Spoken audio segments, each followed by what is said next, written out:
Today's is blended data, the key to member engagement scoring, and we have two really great speakers who are joining us.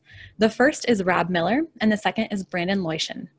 Rob Miller is a CAE who many of you may know as both a senior association executive at the trade association 340B Health and as president and co-founder of Avectra, the company that invented the modern web-based AMS with the launch of NetForum. Brandon is a subject matter expert who has been focusing on associations and analytics since 2010. He discusses data analytics with member industry professionals every single day. And with that, I'll turn it over to you, Rob. Thanks to you both for joining us. Well, thank you, Emily. That was very nice. And I did want to provide a special shout out to the entire org community team. In fact, in 2018 and 2017, I was sitting on webinars just like this one, gathering up CAE credits. And I'd like to thank the org community team for helping me achieve my CAE, which I think many of us want and has been very valuable to me. So I think the org community provides a wonderful service to the entire industry, and so I just wanted to thank them. So we're here today to talk about data analytics and member engagement. And our philosophy at Gravitate is data analytics for everyone. And what we mean by that is that we want the most junior membership coordinator all the way up to the executives to be able to comfortably use the system.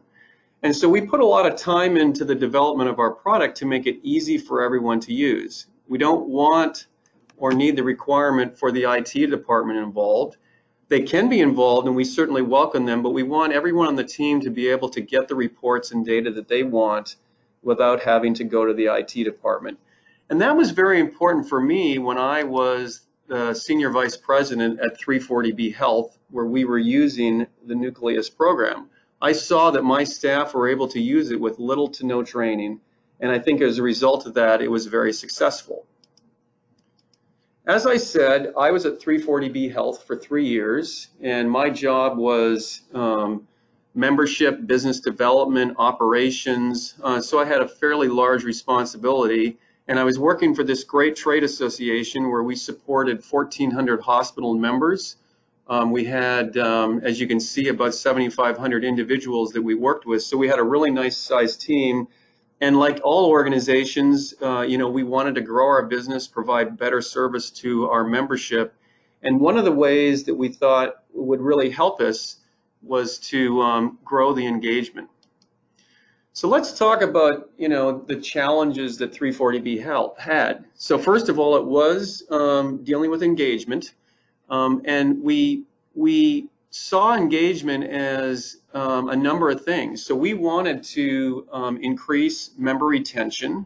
We wanted to accelerate our member acquisition. We wanted to grow our conferences and event participation, improve our GR effectiveness. Now, these were all things that, are great goals to have, great challenges, but coming up with effective means to do that, as we all know, is challenging. So we were looking for ways to make that possible.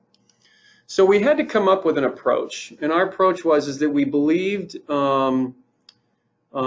trying to increase member engagement would help with all of those particular challenges. And so, when thinking about that, we had to consider what our options were, and we did learn that there were products out on the market that could help us. But we also needed to first determine what our relative sources were. So obviously we had an AMS system and a number of other systems. We wanted to really look at that and determine, what data in there really mattered. Then we had to devise a methodology to track engagement. We needed to score the activities across all these different solutions, and we needed to also do something called decay or terming out certain activities, and I'll get a little more into that. And then ultimately we had to identify a data analytics platform to help us. And again, one of our focuses was to try to find a system that did not require a lot of IT support. You know, as an organization with only 30 staff, we only had a couple people in our IT department, so putting another project on their plate was not what we wanted, but more importantly, we wanted the business users to be able to be effective without much of their support. So a couple of other things we were really interested in is that we also wanted a system that had price stability. We wanted all of our members, or all of our staff members, to be able to use the product. We had some interest in possibly allowing our board members. We had some very involved committees, so we were potentially interested in having them access the system. We also wanted to allow our members themselves to be able to touch the data. One of the things I'll talk about later is a member engagement score, and we wanted them to be able to see that when they logged into the website or went to our mobile app. And so we were interested in being able to provide that and not have to be acquiring licenses for them to be able to access that data. We certainly wanted the system for our staff to be accessible from anywhere at any time. We wanted it to be fully responsive so they could be running it on their phone. In fact, when I went to our annual conferences, it was quite valuable for me to be able to be looking at the data through the analytics platform so I could answer that question that I got over and over and over again, which was, how many registrants do we have?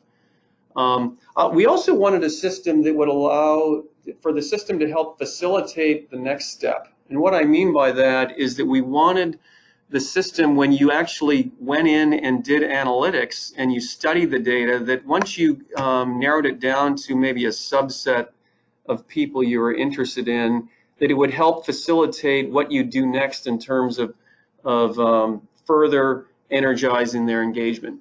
So those were some other things we were considering when we were looking at platforms. So let's talk a little bit about what we had to learn to be successful. The first thing is we had to, and I alluded to this before, was we really had to look at the systems that we had at our organization and determine which ones we really felt tracked engagement. And clearly your AMS or your CRM system is going to have that, but you have to look at other systems that you have where your members are engaging with you, whether it's your website, through your email, maybe your community, your survey tools. So we had to look at all that. We also had to make sure that our data was clean. It's a challenge if you got data problems all over the place. But even a part of that is did we have means of connecting the data from one system to another? Were we sharing the member ID to our email system? Or did we have to use the email address as a connector? So those were things that we were looking at, and that really rolls into the next one, which is blended data. So we needed to learn that one of the keys to engagement is that not all of your activity is taking place in your AMS. In fact, we wrote a blog not that long ago based on some research we did on our data with our clients, is that really only 20% of most associations' data resides in their AMS or CRM system. In fact, at 340B Health, it was down around 7%. That's because the amount of volume of data that's happening in your email marketing tools, your community tools, that activity is going on continuously, and it's growing at a much faster pace than the data in your AMS. So we wanted to take in that all into account, and so we had to really understand that by blending the data together, you had additional value. The last thing we really had to learn was about engagement scoring and decaying. So we had to learn how to score the different activities that an organization would track to ensure that you are giving them the appropriate amount of credit to a particular activity that was going on. And I'll talk a little bit more about that in just a moment. So, as I said, the first thing was determining what systems to use to track your engagement. And so for us at 340B Health, we decided phase one would be our association management system, which was IMAS, our Inform system, which is our email marketing, and then our Higher Logic online private community. And that was really the first step. And that was what we executed and had a great deal of success with. And then phase two that we're actually working on with 340B Health now is going on to other systems, including publicly available data. We have a research team. We had a research team at 340B Health, and they were very interested in hospital data that was being collected by Medicare and Medicaid, which of course they make publicly available. And by blending that in with all of our other data, they could do some real interesting things from a research perspective. So that's really the next phase of the project. But certainly we needed to prioritize. We couldn't do it all at once. We wanted to get to a place where we were having success for the executive team early on. And so we took a bite-sized piece, which was those three systems, and I would recommend you consider starting in a similar fashion. I mentioned clean data. First thing is that we created a team of data stewards. It was basically a team that met once a quarter that had some representation of various parts of the department, including IT in this case. And they would come up with projects where they identified data problems and they would go and fix them.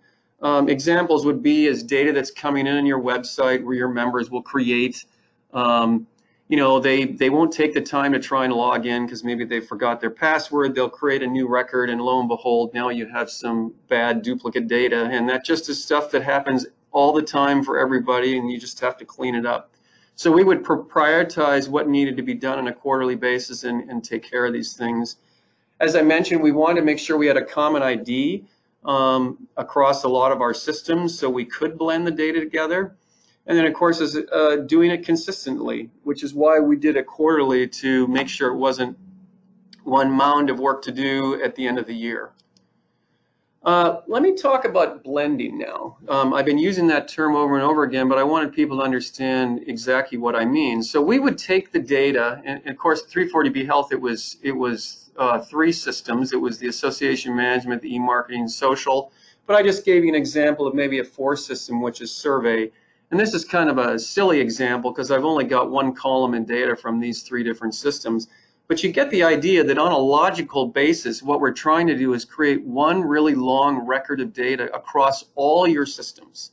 And when you have that, then the columns from each of those systems become filters you can use to access the data. The other thing that we like to do when we blend data is we like to improve it or make it more capable for the users in the system. For example, it sure is a lot easier if you want to look at the millennials or Generation Z to just pick those categories when you're running an inspection of the data. And so what we like to do is take the data of age, if you're tracking that, create a new column of data in Nucleus called generations so that an individual can just pick one of those and they get access to all those records that fall in that criteria. Same thing with the join date.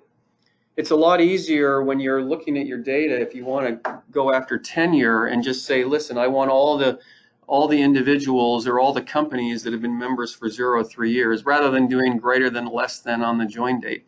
It just is the type of thing that makes it simpler for that junior coordinator again, or that senior executive who's not regularly in your AMS.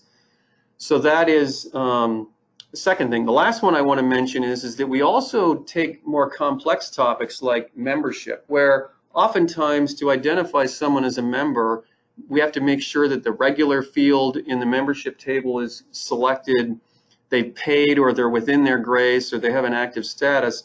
We take all that logic and then we combine it, and then we just create a new column in Nucleus where we mark someone a member or not. So again, when someone's looking at the data, it just makes it a lot easier for them.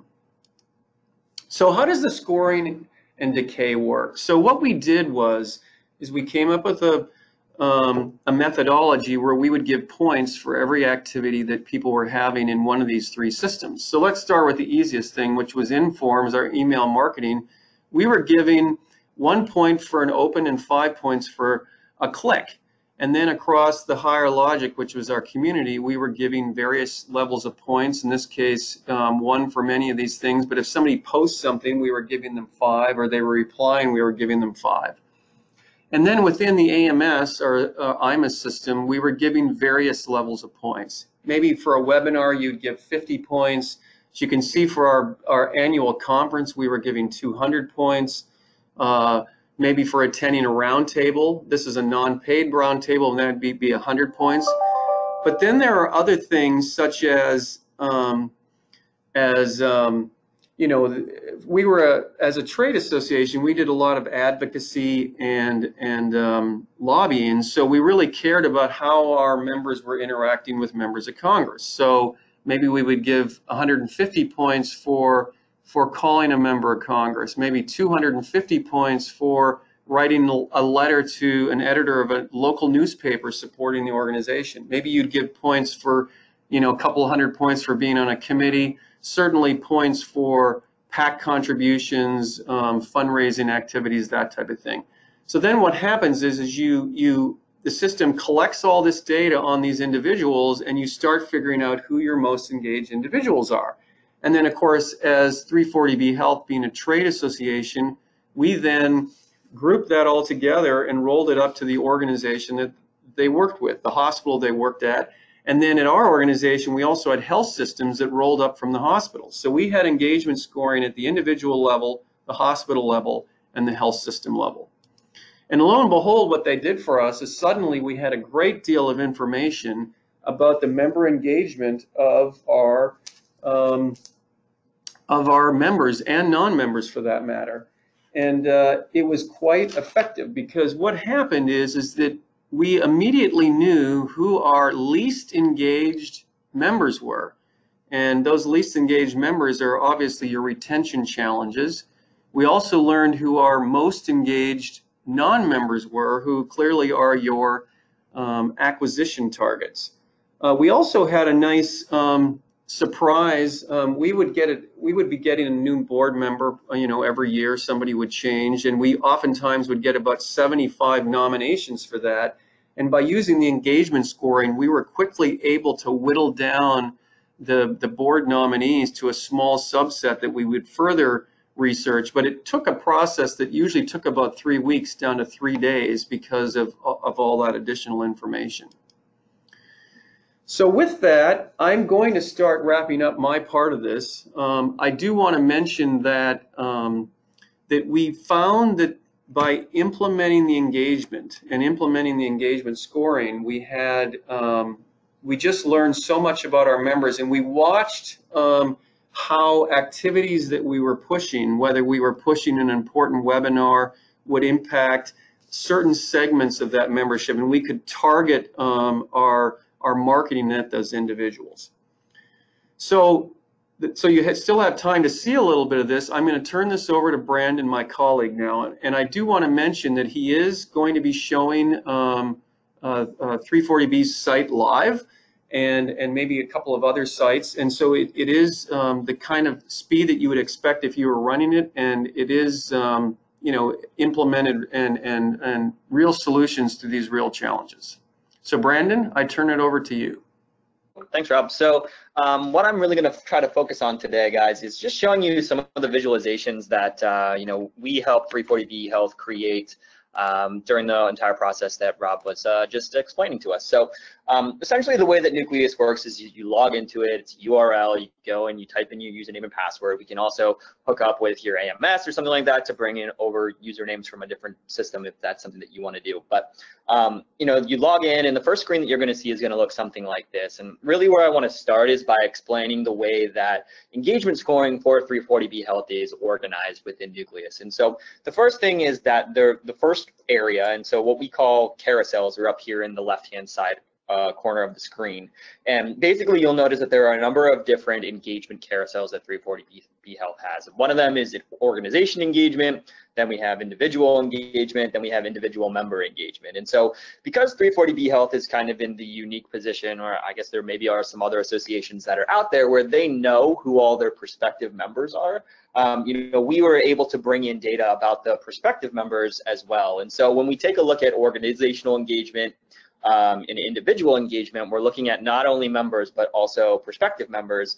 And then when we look at individual member engagement down here, we'll be looking at just the individuals who are members of the organization. So from the high level, when we look at organization engagement, and again, keep in mind that there are prospective members who are listed in here too, one of the first things that you'll notice is that we're looking at engagement points over time. And so this is just showing us overall how things are growing, how things are shrinking, how is our member database actually engaging with us. And so this is just one way we're looking at the total here. But we also have other clients who are utilizing engagement scoring where they're looking at an average. So they want to know per client or per member, what is the average points of engagement that they have with us. So kind of just two different ways that we're tracking overall engagement for our members. The next thing that you'll see here is the different buckets that we've created to place members into. So you'll notice that there's a low engagement, medium engagement, high, very high, and then no engagement. And so again, keep in mind that the prospective members are also in here, so that's why we see organizations with no engagement as this big red bucket here. But if we dive down deeper into any of these visualizations, we'd be able to specify what we want to look at, and we'll see that bucket shrink and the other ones go up if we're looking at just the members. So one thing that this can help you do is that when it comes time for renewals or something like that, right? You've got this bucket of people who are in no engagement or low engagement that now you can pull from and start trying to talk about the benefits that you're offering towards them in hopes of getting them to renew. So you've got a warning sign of lowly engaged members. The next thing that you'll see here is average engagement by top 5 states, and this is just again by location. Within Nucleus, we do have the ability to do geographic breakdowns based on anything that you might want to divide by. So here we're looking at state, we could do country, we can do county, we could do congressional district. In fact, 340B Health has a congressional district filter, so we'll talk about that in a little bit here too. And then lastly, when we took a look at the engagement top 5, this is just going to show us the top 5, in this case, health systems that are engaged with this particular organization. Now, where I want to go is I'm actually going to dive down deeper into this engagement levels by org count.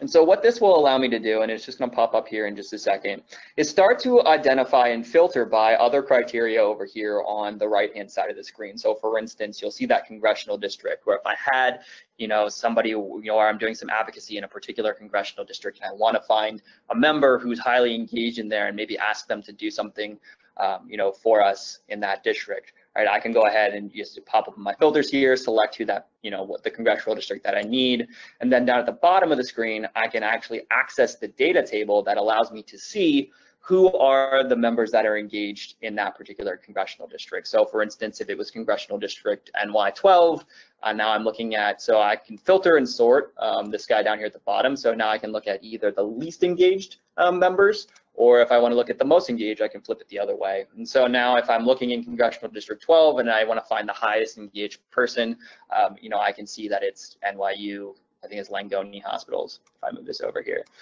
So that, that's just one way that you can go about identifying members who are highly engaged or lowly engaged. And the opposite of that is that, I think this is actually a true story of something that happened on Rob's team, is that they had a junior membership coordinator who decided that she was going to go ahead and start reaching out to the members who had low engagement in particular regions and in particular areas based on the filters that she was applying over here on the right-hand side of the screen. So she very quickly and easily identified her targets in order to start talking to those people.